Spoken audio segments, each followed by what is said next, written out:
Hello, my name is Matthew Joe, and today I'll be discussing the equitable remedy of specific performance in employment and construction contracts. I will begin this presentation by outlining specific performance and the prerequisites for its award. I will then explain how specific performance is applied in contracts relating to construction and employment.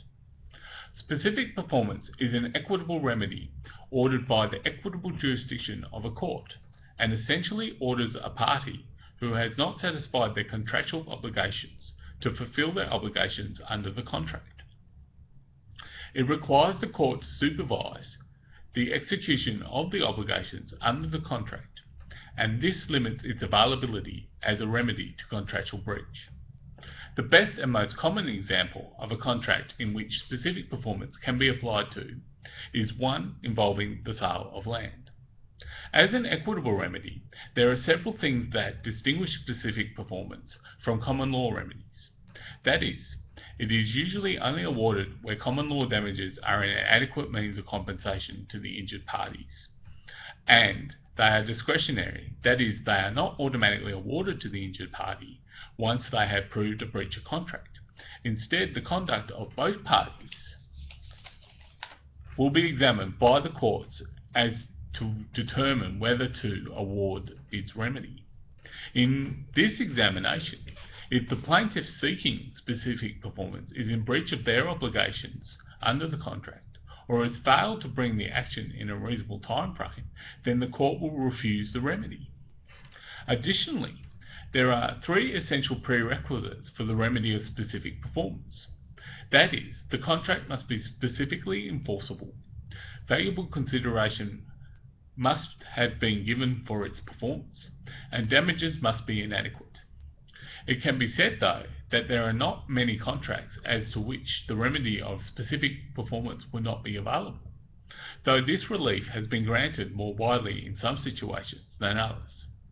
Two classes of contracts in which specific performance are not awarded are contracts for the lending of money and those awarding the license of a land. When awarding specific performance, there are two general considerations. That is, that there is fairness to both parties and the satisfying of a supervision requirement.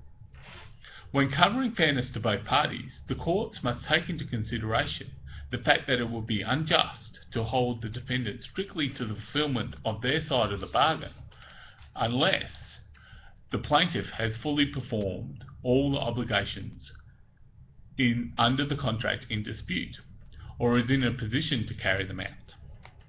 To determine the overall fairness when awarding the remedy of specific performance, the courts have formulated two tests. Firstly, the mutuality test, where the court will not award specific performance unless it is satisfied that the defendant will be sufficiently protected in the circumstance where the plaintiff does not perform their obligations ordered by the court. And secondly, the exact performance test. As discussed earlier, the refusal of the remedy of specific performance to a plaintiff who has not performed their contractual obligations unless they are ready and willing to perform them. We now move on to the requirement of supervision. This is the element which directly applies to construction and employment contracts and can limit the awarding of specific performance in such contractual dealings. When awarding specific performance, the court must be satisfied that the performance of their obligations enforced in the disputed contract can be supervised.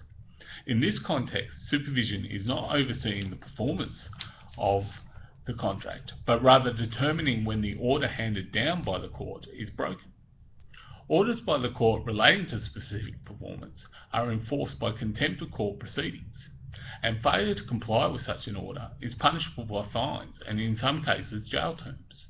This is why the courts are reluctant to hand down the remedy of specific performance in contracts which do not state what performance is required, and if the time period for performance is over a number of years, and if the contract involves compliance with complex terms and conditions.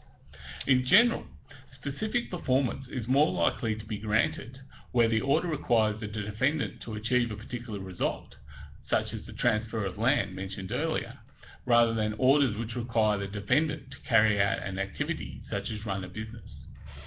We now move on to particular types of supervision in construction and employment contracts. In construction contracts, case law has determined special principles as to whether specific performance will be audited.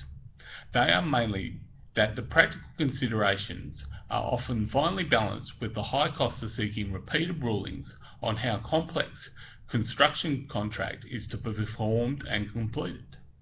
That said, in early case precedent, Lord Justices have alluded to as to how such performance will be awarded and judged. Lord Hoffman, in the Argyle Stores case, stated that it is easier to award specific performance of a contract to achieve a particular result, such as construct a building, than to carry on a business. And in the Wolverhampton Corporations against Emmons case, Lord Justice Roma specified 3 conditions for an award of specific performance relating to construction. That is, that the contract is precise as to the matters of performance, the plaintiff has a substantial interest in the performance which cannot be compensated by damages, and the defendant has possession of the land on which the work is to be done.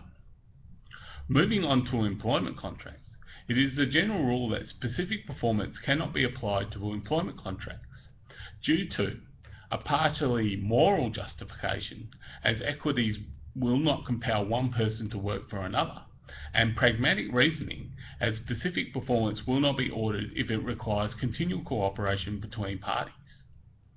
This prohibition of the awarding of specific performance also extends to contracts for services to be fulfilled by independent contractors.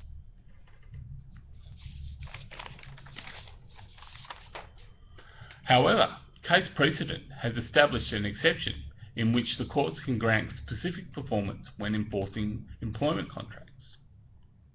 The courts will allow the enforcement of a contract when the policy and pragmatic reasons discussed earlier are absent. This was the case in the Patrick Stevedorian's Operations No. 2 Proprietary Limited against the Maritime Union of Australia case in 1998. In this case, it was requested of the court to restrain the administrator of a group of Patrick companies from doing anything which had the effect of terminating the employees of the company. This application was successful, and the High Court granted an injunction to that effect, and recognised that the order was one of specific performance. In this case, there was no objections in principle to making the order, as the order would not reduce the employees to a condition of servitude, could be supervised by the court, and did not require close cooperation between the parties. In summary, specific performance is an equitable remedy to which the rules of equity apply, and certain tests and conditions have to be satisfied before the court will award it. Generally, it will not be applied to construction and employment contracts as a remedy unless the parties satisfy exceptions and conditions set by precedent. In preparing this presentation, I have used 2 textbooks. The first is Contract Law by Wilmot, and the second is Equities and Trusts in Australia